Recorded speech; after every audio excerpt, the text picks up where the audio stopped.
Saya Syed Shah Iqmal bin Syed Muhammad Saiful dengan ini ingin membuat pernyataan seperti berikut. 1. Pada 10 Disember 2020 yang lalu, saya telah dituduh dengan satu pertuduhan di bawah Seksyen 376-1 Kanun Keseksaan di Mahkamah Session 2 Shah Alam. Berbeza pula situasinya dengan kes pengadu iaitu penama Nurul Atikah dan juga rakannya. Sebelum kes diadukan kepada pihak polis pada 23 November 2021, penama Ainun Najwa iaitu rakan kepada Nurul Atikah telah memuat naik hantaran di aplikasi X.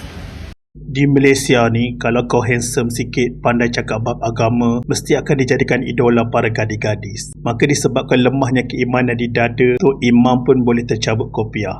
Ikuti kisah ini. Assalamualaikum, terima kasih dan kami hargai atas komen-komen korang untuk video lepas.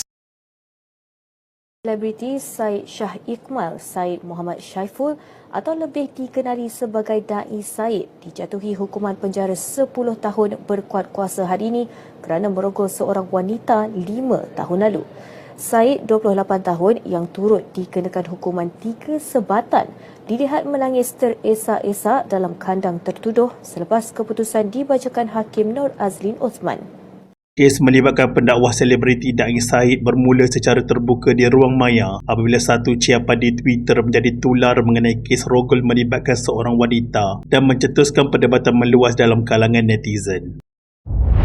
Perkara itu bermula apabila akaun Twitter milik seorang individu dikenali sebagai Ainun Najwa memuat naik beberapa ciapan berunsur pendedahan. Ciapan tersebut pantas menarik perhatian pengguna media sosial dan dikongsi secara meluas. Keadaan itu menjadikan nama Dai Syed mula diperkatakan secara terbuka di platform digital. Pada 23 November 2020, Ainun Najwa menulis beberapa ciapan di Twitter yang mengandungi dakwaan terhadap seorang pendakwah selebriti. Ciapan tersebut turut disertakan beberapa gambar tangkap layar perbualan yang dikatakan berkait dengan individu berkenaan dan dikatakan telah merogol kawannya. Walaupun tidak dinyatakan secara terperinci pada awalnya, nama Dai Syed mula dipetik oleh pengguna lain. Situasi ini mencetuskan spekulasi dan persoalan dalam kalangan netizen mengenai identiti sebenar individu yang dimaksudkan. Disebabkan beberapa tangkap layar yang tular itu secara jelas memetik nama Dai Syed, tumpuan netizen semakin terarah kepadanya.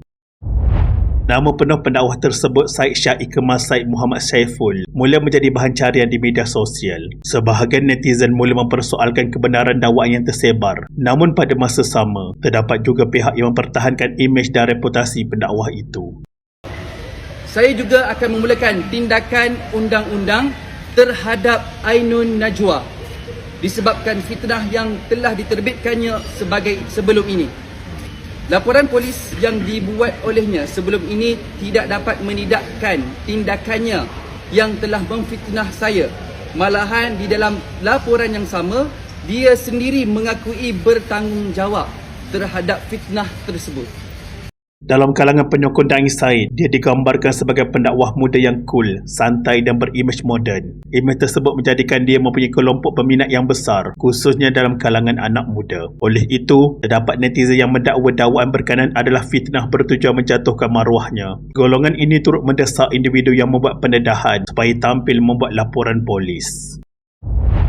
Isu tersebut kemudiannya menjadi trending di Facebook dan terus diperkatakan secara meluas. Beberapa portal berita tempatan mula melaporkan perkembangan kes itu berdasarkan apa yang tular di media sosial. Perkara ini meletakkan Dai Syed dalam situasi yang semakin sukar untuk berdiam diri. Susulan itu, Dai Syed mengambil keputusan untuk membuat laporan polis bagi menafikan kesemua tuduhan yang dilemparkan terhadapnya. Pada 24 November 2020, dia hadir di balai polis untuk membuat laporan rasmi. Laporan tersebut kemudiannya dibuat naik ke akaun Twitter dan Instagram miliknya. Dalam caption ringkas dia menulis, "Salam maaf, tiada apa-apa komen daripada saya." Pada hari yang sama jam 7.07 malam, bapa kepada Dai Syed mengeluarkan satu kenyataan di Facebook. Kenyataan itu mengejutkan ramai pihak kerana ia membayangkan wujudnya aduan terhadap tingkah laku anaknya. Beliau turut meminta Dai Syed meninggalkan dunia hiburan dan kembali ke pangkal jalan. Kenyataan tersebut menimbulkan pelbagai tafsiran dalam kalangan netizen. Kenyataan daripada bapa Dai Syed itu dianggap menguatkan lagi sangkaan awam terhadap dakwaan yang tular.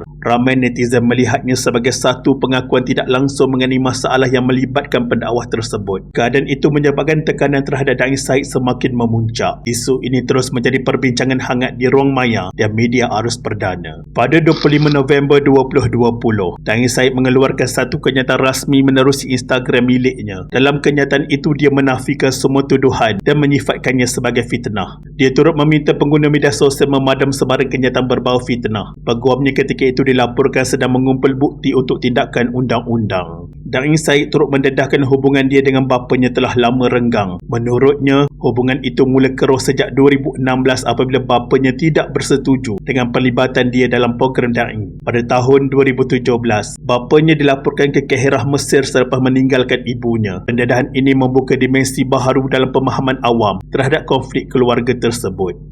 11. 11 orang perempuan. Tak payah sebutlah satu persatu, semua saya kenal. Yang dituduh di mahkamah hanyalah 2 orang saja.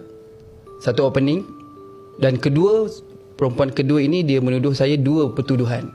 Namun begitu, pada 26 November 2020, beberapa portal berita melaporkan Dai Said telah ditahan polis. Penahanan itu dibuat selepas polis menerima satu laporan rogol yang pertama. Dia ditahan selepas hadir ke balai polis untuk membantu siasatan. Penahanan ini menandakan beralih kes daripada isu media sosial kepada siasatan jenayah. Sehingga 1 Disember 2020, polis mengesahkan menerima 7 laporan polis terhadap Dai Said. Laporan tersebut melibatkan pelbagai seksyen di bawah kanun kesiasaan, antaranya 2 kes rogol di bawah Seksyen 376, 3 kes cabur di bawah Seksyen 354. Selain itu, 1 kes melibatkan Seksyen 377C berkaitan seks luar tabi'i turut direkodkan. Pada 3 Disember 2020, 5 lagi laporan polis dibuat terhadap pendakwah tersebut. Bagaimanapun, satu daripada laporan itu diklasifikasikan sebagai NFA atau tiada tindakan lanjut. Hingga 10 Disember 2020, jumlah keseluruhan laporan polis mencecah 9. Kesemua laporan dibuat di IPD Shah Alam dan IPD Petaling Jaya. Polis turut mendedahkan profil mangsa yang terlibat dalam kes tersebut. Kesemua mangsa berada dalam lingkungan umur antara 21 hingga 25 tahun. Mereka dipercayai tertarik dengan cara komunikasi Dai Said yang bersifat keagamaan. Polis turut menggesa mana-mana individu lain yang menjadi mangsa supaya tampil membuat laporan. Jadi masa kita orang daripada tingkat berapa? Daripada satu tingkat lah. Daripada satu tingkat, tekan lift. Saya dengan dia, betul. Saya pun masuk dalam lift tu. Jadi saat saya masuk dalam lift tu, saya perasan ada seorang Cina dan lelaki dan perempuan couple. Saya nampak tapi saya tak perasan siapa. Saya nampak, saya macam okey, dan nampak saya pusing lah, duduk depan pegang tangan isteri saya. Dalam perjalanan daripada tingkat kami tu nak ke L3 parking, tiba-tiba dengar suara satu perempuan.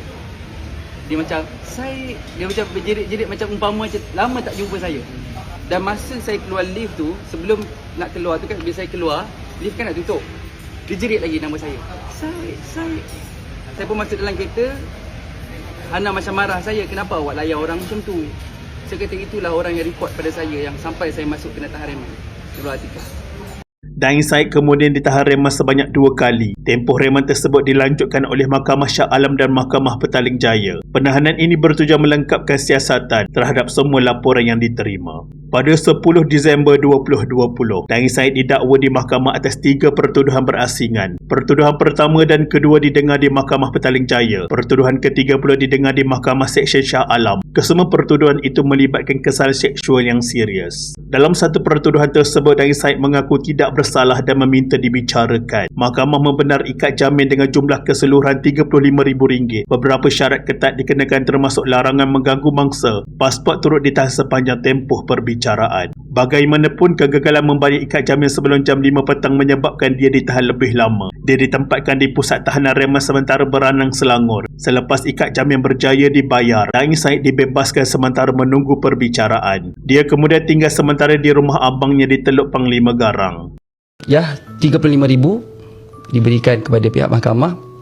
Kemudian dibebaskan tanpa dilepaskan. Dilepaskan tanpa bebas bermaksud setahu saya lah, saya pun bukan lawyer kan, pengalaman dilepaskan tanpa dibebaskan bermaksud kita anytime boleh dituduh kembali. Pada 30 Ogos 2024, Mahkamah Seksyen Shah Alam menjatuhkan hukuman penjara 10 tahun dan 3 sebatan kerana telah merogoh seorang wanita berusia 23 tahun di sebuah kondominium di ICT Seksyen 7 pada jam 1.35 pagi 11 September 2019. Hakim Nur Azlin Osman memutuskan demikian selepas mendapati kes pendakwaan terbukti. Mahkamah mengambil kira trauma mangsa serta kedudukan tertuduh sebagai pendakwa. Keputusan itu menyebabkan Daing Said menangis teresak-esak di kandang tertuduh. Walaupun pernah dilepas dan dibebaskan pada 10 April 2023, keputusan itu kemudiannya dirayu pendakwa. Mahkamah Tinggi membenarkan rayuan dan mengarahkan Daing Said membela diri.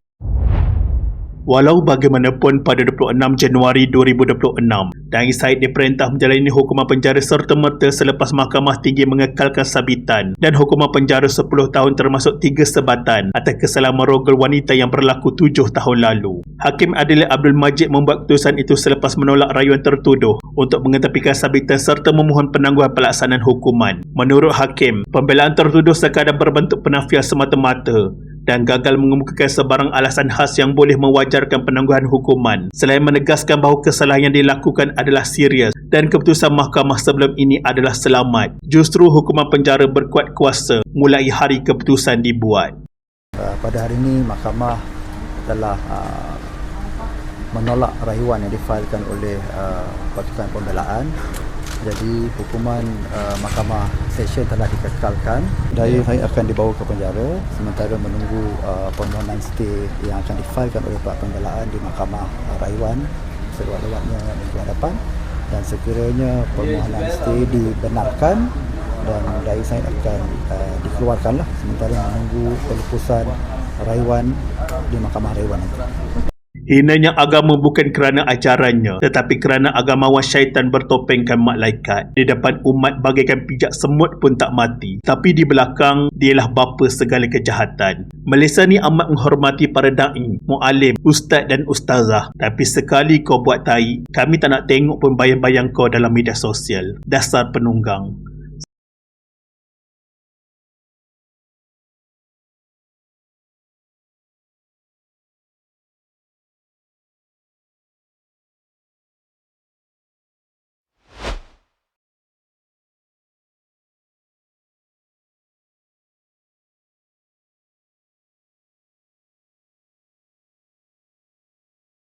Sekian, terima kasih.